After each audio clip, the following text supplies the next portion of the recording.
Hey guys, what's up people? Welcome back. Welcome back to my channel, guys. Okay. Okay, guys. So it's story time. Okay, pardon my manners. Welcome back to my channel. If you're new here, please like this video. If you like it, please thumbs up the video. Leave loads of comments down below. Okay, basically calm down. Subscribe to this channel and check out my other videos. I'm sure you will love them. So guys, today is story time. Story time. I feel like it's been a while since we had like this story time kind of conversation. So today, guys, I'll be talking about your tribe. Yes, your tribe. Because sometimes your tribe can betray you. Like I always have this in my head because I had this experience, guys. If you don't know, I stay in Ibadan. I live in Ibadan, Oyo State, Nigeria. That's southwest, and I served in the east. Is it east? South? I think it's south. That's Edo State, all those Delta and all of that. So something happened while I was here having my internship program. That was like 2017, about 4 years ago, and I had an experience during that time. And fast forward to when I went for my youth service, I had this amazing experience. And because it was kind of like a similar organization, like where I had my IT and where I had my youth service. So I will always like compare in my head, like, okay, these people, they are my tribe here in Ibadan or your state where I did my IT. They are my tribe, and they had to treat me like this. And then these people, we had no connection. I don't understand their language, they don't understand mine, and all of that stuff. And they treated me well, guys. Like I felt love while I was working in that place with the people. I know that there are other people that they might be like, okay. But the thing is, I felt loved when I was working there during my youth service. And I was comparing in my head, like back home, this wasn't happening. I know that reverse can be the case, but let's just talk about this today. So fast forward to 2017 when I had my IT program. I was trying to remember when I had my IT program. So there was this people that I worked with, and it wasn't it wasn't good. Like anytime I look back, I was glad I actually left that place because it was toxic for me.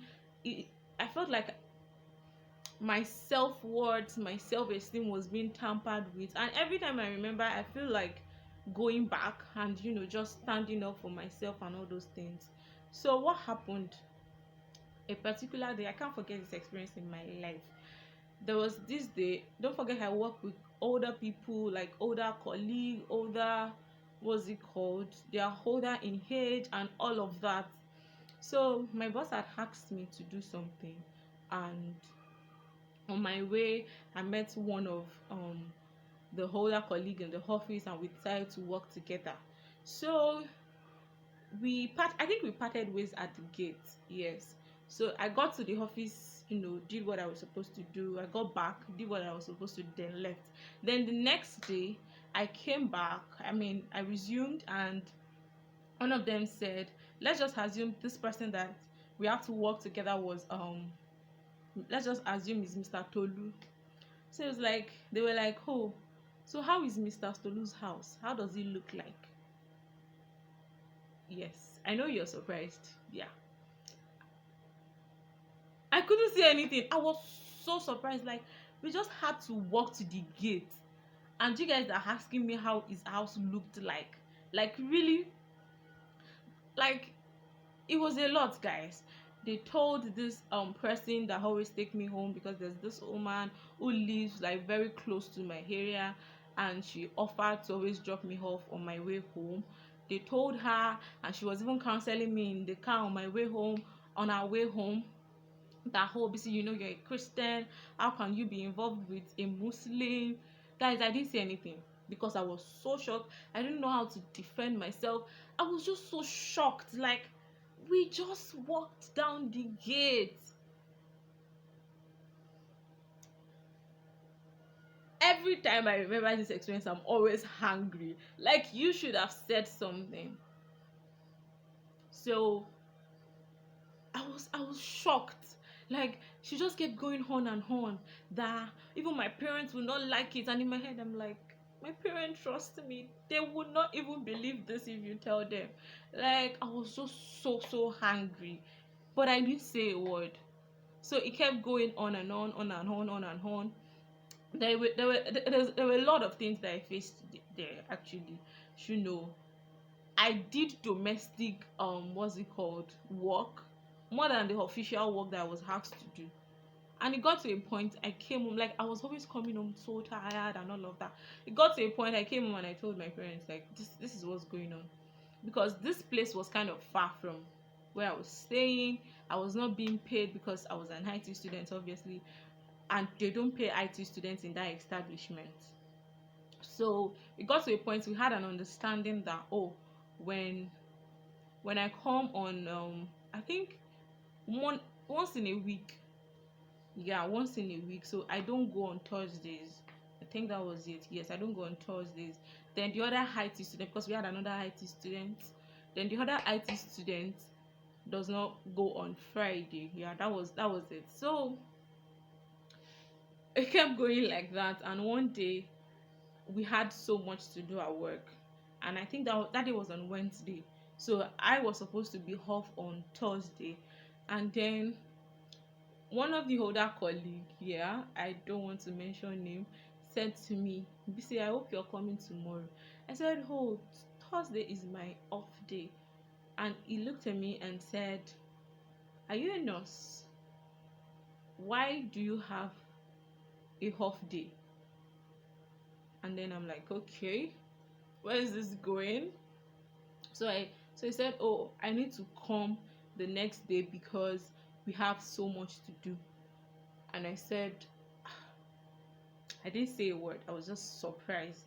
So I got home to my parents, and my dad was like, "No, you're going nowhere." We had an understanding with them that you will rest, because of fair and all of that. And so I resumed, I think the following day. I think that was on Friday. So I got there and they were giving me face, like, this long face. I got to the office. In fact, someone had came to prep me before I got to the office. Like, the person was telling me, "Oh, BC, when you get to the office, make sure you're respectful, make sure you don't react to whatever they say." And I'm like, what's going on? What did I do wrong? I was so surprised, guys. I was just like 21, 20, thereabouts. I think 20. Yes. I was so shocked. So I got to the office, sat down, greeted. I make sure I greet, and sat down, and then nobody said anything. So my boss, God bless that man, Shara. That man is amazing. Like, he's not always like in those cackles of people. So he called me and said, "Oh, why are you late?" Because, yeah, I was late that day. I was late, a bit late. And guys, let me give you like a background story to this. There was a time, I feel like I'm taking long, but I know you guys are feeling me. So I always um get to work very, very, excuse me, guys, very early, like as early as 6:37. In fact, people started telling me, "You're an IT student, you're not supposed to be resuming this early." But because we had this neighbor that always, that goes my direction, yeah, and they always leave early, so I joined them every morning, and they leave home early, quite all right. So I had to do that. That's just the sacrifice I was making. So I was always resuming early. Then this day I got there late because this people that was taking me, their car broke down. I couldn't leave them. I had to stay for a while and all of that. So I wasn't even allowed to explain. They just were giving me cold altitude and all of that. I sat down there, and the next thing, someone came to the office and said they want to reschedule something about IT students spending 3 months in a particular office, then going to another place to spend. And I was like, okay, so why this day? Apparently, I don't know what happened. they had done something. So I was like, okay, since you guys have decided that you were going to let me leave this office and go somewhere else, maybe I'll probably find peace there. So I said, okay, that's fine. So they said, oh, you go to this particular office. Then I went there, introduced myself and all of that. Guys, these people went to this office to go and tell them that I don't like to come to work, that I'm always coming late. One of them, at least to the best of my knowledge, one of them went there. I feel like crying right now, guys. But yeah, so one of them went to the office and prepped them like, oh, she doesn't resume early. Like, they had to tell me that, in fact, they had to tell me in that new office that, Bisi, please be careful of this man. This is what he said. And I'm like, okay, I will. Then it got to a point when I was supposed to go for an exam, an entrance exam for my higher national diploma program. And I told them, oh, I'll need like a week to prepare, for the exam and all of that. And they said, and I remember my boss said, okay, you have to write a letter to the HOD.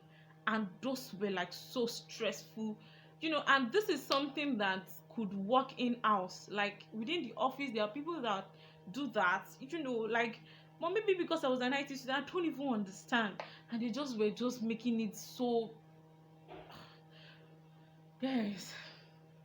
So I got home, told my dad. In fact, I was I was willing to read and also go to work, but he gave that suggestion that, Bisi, you need to read and prepare for this. So I'm like, okay, fine. So when I got home, told him, and he was like, Bisi, you're no longer going there. Whatever they want to say, let them say. So I stopped going. They called me like, oh, we haven't seen. I said, I'm no longer coming. Like, I was so relieved. I was so relieved that I stopped going there. So fast forward to when I went for my youth service, and I had an amazing experience, because sometimes you work with people that make you feel like you can't do anything. They make you feel less of yourself in that place, and you start to second guess yourself, like, oh, can you even do this? Guys, I didn't do much of an official work back there.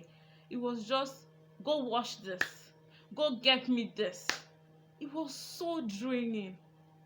So I got to where I was serving, and I had an amazing boss. Like this man, oh my god, shout out to you, Mr. Emeka. This one is amazing. Like I remember I would tell my mom the whole, this man is good. Like till date we still communicate. I would tell my parents like, this man is this and that and that. Like she will pray for him and all of that. And guys, that's my experience. I hope you've learned a thing or two from this video. Please, what do you think? Have you had a similar experience? Let me know in the comment section below. I love you guys, and I'll see you in my next video. Bye.